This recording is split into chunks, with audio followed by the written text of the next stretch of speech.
They called it The Crying Boy, a painting so simple, yet so haunting, that it would become one of England's most disturbing mysteries. It showed a young child, no older than 8, with dark hair and deep brown eyes. His cheeks glistened with tears, frozen in a moment of endless sorrow. At first glance, it was only a portrait, but those who owned it began to believe it was cursed. In the quiet post-war years of the 1950s, people across Britain began hanging prints of the crying boy in their homes. It was painted by a mysterious artist known as Giovanni Bragolin, sometimes called Bruno Amadio. He claimed to have painted many weeping children, orphans who had lost everything during the chaos of World War II. The paintings were meant to capture innocence and loss, but instead, they seemed to capture something else entirely. By the 1970s, the paintings were everywhere, in small homes, in restaurants, even in fire stations. And then the fires began. The first stories were whispers, passed between neighbors. A house in Rotherham caught fire. Everything burned to the ground except a single painting, the crying boy, perfectly untouched by the flames. Then another, and another. Families who owned the painting began suffering mysterious fires that left nothing behind but the portrait of that weeping child. In 1985, the Sun newspaper ran a shocking front-page headline, "Blazing Curse of the Crying Boy."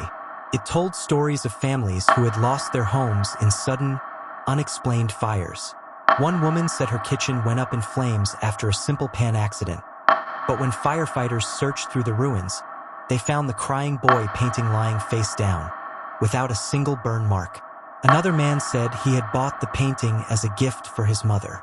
A week later, the house was gone, consumed by fire, leaving behind only the picture. The strangest part was always the same. Firefighters, even the most skeptical ones, admitted they'd seen it with their own eyes. The painting never burned. Some of them refused to keep it in their trucks, saying bad luck followed it. One firefighter was quoted saying, "We don't know why, but the picture just doesn't seem to burn." Panic spread quickly. People tore the paintings from their walls, terrified. Some tried to burn them, but even then, the images resisted the flames. It was as if something inside didn't want to be destroyed. When the Sun called for readers to send in their paintings, hundreds did. They organized a huge public bonfire to end the curse once and for all. The paintings were thrown into the fire, and people said strange things happened. The wind howled violently, sparks shot into the sky, and some witnesses swore they heard a faint, childlike cry as the flames consumed the prints. But some of the paintings didn't burn at all. They blackened slightly, the edges curled, but the boy's face remained visible, the tears glistening through the smoke. People left that night uneasy, wondering if they had really destroyed the curse or only made it angrier. Rumors spread about the boy in the painting. Some said he was an orphan from Madrid who watched his parents die in a fire, and that any home that displayed his face would suffer the same fate. Others said the artist had used the ashes of real fires to mix the paint, binding the boy's soul to the image. A darker theory claimed that the child's spirit was trapped, forever crying, forever waiting for release, and that his sorrow brought destruction wherever he was seen. Experts tried to explain the mystery. They said the prints were coated with fire-resistant lacquer, which made them hard to burn. But that didn't explain the coincidence of so many fires, all connected by one painting. Coincidence or curse, no one knew. Soon, the crying boy vanished from public life. Stores stopped selling it, and owners hid or destroyed their copies. Yet, the legend refused to die. Even decades later, survivors of the fires would still whisper that it wasn't just bad luck. There was something in that painting, something that refused to be forgotten. They said if you looked long enough into the boy's eyes, you could almost see the flames reflected there. The sorrow, the fear, the rage.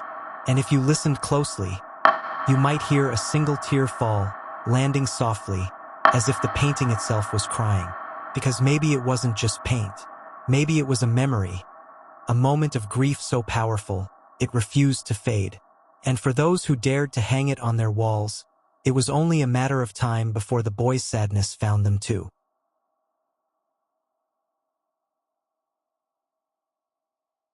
Years passed. The panic faded. The headlines were forgotten. and the crying boy painting slowly disappeared from homes across England. Those who still had one hid it in attics or buried it in storage, unwilling to test their luck. For a time, silence returned until the stories began again. It started quietly, decades later, with an online post. Someone found an old crying boy painting in a charity shop in Birmingham and shared a photo on social media. Within hours, comments flooded in. People who remembered the curse, people who swore they had owned it once, and people who laughed, daring each other to buy it. A few even claimed they could feel something heavy just from looking at the photo. The painting was sold within days. And then, strange things began to happen. The buyer, a man named Alan, recorded a short video saying he was going to hang it in his hallway to see if the curse was real. He joked about it, laughing as he nailed the frame to the wall. But that night, Alan woke to the sound of his smoke alarm blaring. When he rushed downstairs, there was no smoke, no fire, only the smell of something faintly burning. The next morning, his camera, still recording, captured something eerie. The painting swayed slightly on its own, though no windows were open. Soon after, Alan's lights began flickering at 3:15 a.m. every night. Sometimes he said he could hear soft sobbing, just barely audible. He took the painting down, but each time, it somehow found its way back onto the wall. After 2 weeks, Alan deleted his social media accounts. No one ever saw him post again. Similar stories began surfacing across the country. A woman in Leeds said she bought a crying boy print at a car boot sale because she thought it was cute and retro. The next week, her oven caught fire while she was cooking dinner, even though it was turned off. Investigators couldn't explain how it started. Her home suffered smoke damage, but the painting hanging above the mantel was completely untouched. A family in Sheffield claimed they found an old version of the painting in a relative's attic. They decided to keep it as a curiosity, joking about the old legend. But their dog refused to enter the room where the painting hung. It growled at the wall every night, and one evening it began scratching at the door, whining in terror. The next morning, they found deep scorch marks on the floorboards beneath the painting, as if something had burned there silently during the night. Paranormal investigators became fascinated again. Teams began testing replicas of the crying boy, using heat and fire, trying to see if it truly couldn't burn. They discovered something strange. Many of the original prints had been coated with a protective finish that resisted flames. But even so, the fear around them was impossible to ignore. Several investigators reported hearing faint crying sounds in their audio recordings or seeing cold spots appear around the artwork. Some psychics claimed the boy's spirit was still bound to the canvas, a lonely child searching for release. They said he had died in a house fire and wandered from painting to painting, drawn to places filled with sadness. Others believed the curse wasn't from the boy at all, but from the painter. Giovanni Bragolin, they said, had created over 60 portraits of crying children, all supposedly orphans, all mysteriously connected by tragedy. Some rumored he had made a pact, offering the children's sorrow to dark forces in exchange for fame. Whatever the truth, the legend grew stronger. People began reporting encounters even without owning the painting. Dreams of a child crying in the dark, or waking to the smell of smoke that vanished seconds later. Some said they'd find the boy's face on their screens, appearing briefly in reflections or in distorted images on their phones. In 2020, a small museum in London displayed one of the original crying boy prints for a Halloween exhibit on haunted artifacts. Visitors reported a strange heaviness in the air, and some claimed to feel watched. One woman fainted after saying she saw the boy blink. Security footage showed nothing unusual, except a faint sound in the audio track, a soft, distant sob. The curator later admitted that after the exhibit closed, he refused to store the painting in the building overnight. He sent it to a storage facility, sealed in a box labeled "Do Not Open." Staff members who handled it said they felt uneasy, and one claimed his hands smelled faintly of smoke afterward. Even today, stories of the crying boy continue to circulate online. Some say if you stare into the boy's eyes for too long, you'll dream of fire. Others say if the painting is ever destroyed completely, the child's spirit will be free, but that no one has ever managed to do it. People who own one claim to hear things: faint weeping, footsteps in empty rooms, the creak of floorboards when no one is there.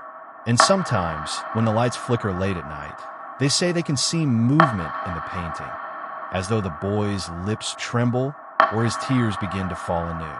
Whether curse or coincidence, the legend endures. The painting still appears in online auctions, often listed with warnings: do not hang near open flames. Not responsible for strange occurrences. Yet collectors keep buying, drawn to its mystery, its sadness, and maybe, unknowingly, its curse. So, if you ever find yourself standing before the Crying Boy painting, look closely. Look into his eyes, those deep, endless eyes that seem to hold something more than sorrow. You might feel pity, or curiosity, or maybe even fear. But whatever you do, don't stare for too long. Because many believe that when you look at the crying boy, he looks back at you. And those tears you see on his cheeks might not just be his.